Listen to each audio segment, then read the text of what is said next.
अस्सलामुअलैकुम और welcome to MI capital. हमने अपनी कम्युनिटी पोस्ट में एक इंटरेस्टिंग सवाल पूछा, कौन सी बड़ी गलती आपने स्टॉक मार्केट में की। हमने बहुत से कमेंट्स रिसीव किए और अब हम इनको ब्रीफली डिस्कस करने वाले हैं। दुनिया के बड़े से बड़े ट्रेडर और इन्वेस्टर को भी इन्हीं चैलेंजेस से गुजरना पड़ता है। डिफरेंस होता है इस बात का सीख कर रिपीट ना करना।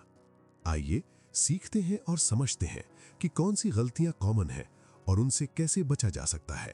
एक कमेंट था, एक्साइटेड होना। ओवर एक्साइटमेंट स्टॉक मार्केट का सबसे बड़ा दुश्मन होता है। मार्केट इमोशंस को नहीं बल्कि डिसिप्लिन और प्लानिंग को रिवॉर्ड करती है। नेक्स्ट, एक और व्यूअर ने लिखा, अच्छे स्टॉक को थोड़ा प्रॉफिट लेकर बेच देना और सब्र ना करना। इसका जवाब यह है कि अच्छे स्टॉक्स वक्त मांगते हैं। छोटे प्रॉफिट लेने से अक्सर बड़ी अपॉर्चुनिटी हाथ से निकल जाती है। अगर आपने स्टॉक को अच्छे से एनालाइज किया, then believe in your work. Stop loss को ट्रेल करें। अगर सेल करना भी हो तो 25% को होल्ड करने और स्टॉप लॉस अपनी ओरिजिनल बाइंग प्राइस पर लगा दें। मार्केट बुलिश ट्रेंड में हो तो आपका स्टॉप लॉस कभी हिट नहीं होगा और राइड को एंजॉय करें। एक और व्यूअर ने लिखा, अपना सब्र खोना और जल्दबाजी करना। इसका जवाब यह है कि जल्दबाजी अक्सर गलत डिसीजंस और लॉसेस का सबब बनती है। मार्केट में पैसा सब्र वाले लोग बनाते हैं। जल्दबाजी में ली हुई ट्रेड सिर्फ चांस पे खेलना है, जिसकी आउटकम पैनिक डिसीजन पर लॉस की सूरत में सामने आती है।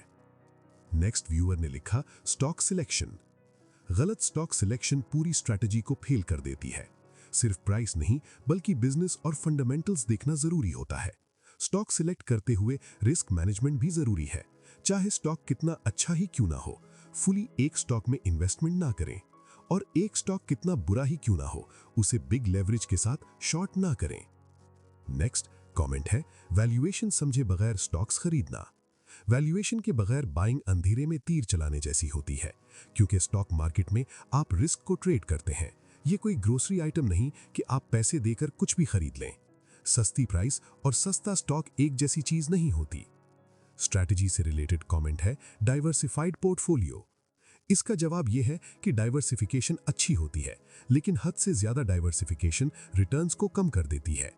इंटरनेशनल रिटेल इन्वेस्टर्स के सामने हजारों स्टॉक्स की ऑप्शंस होती हैं, लेकिन प्रैक्टिकल में देखा गया है कि वो मैक्सिमम 15 से 25 स्टॉक ही अपने पोर्टफोलियो में रखते हैं।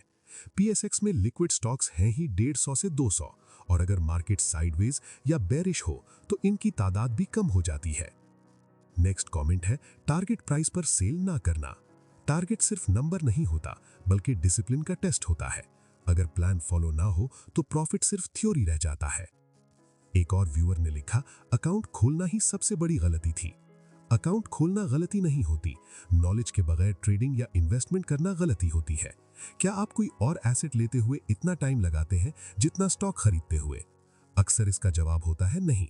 फॉर एग्जाम्पल, 5 लाख का एसेट लेने से पहले थोड़ी प्लानिंग होती है, लेकिन स्टॉक मार्केट में इन्वेस्टमेंट करने से पहले क्यों नहीं? नेक्स्ट, एक और व्यूअर ने बताया, WTL में इन्वेस्ट करके नुकसान करना। अगर फंडामेंटल्स के पहली 2 चीजें भी देख लें तो ऐसे स्टॉक में इन्वेस्ट करना बहुत बड़ी गलती है। EPS negative, high debt burden company. एक और व्यूअर ने पूछा, स्टॉक से कब एग्जिट करना चाहिए?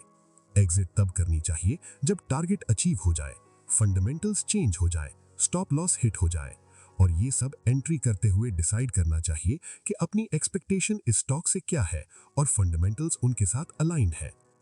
एक और व्यूअर ने लिखा, थोड़े प्रॉफिट में सेल कर देना और ज्यादा लॉस पर एवरेज करना। ये रिटेल इन्वेस्टर्स की सबसे डेंजरस हैबिट है। प्रॉफिट को जल्दी लॉक करना और लॉस को बढ़ाना अकाउंट का स्लो पॉइजन है।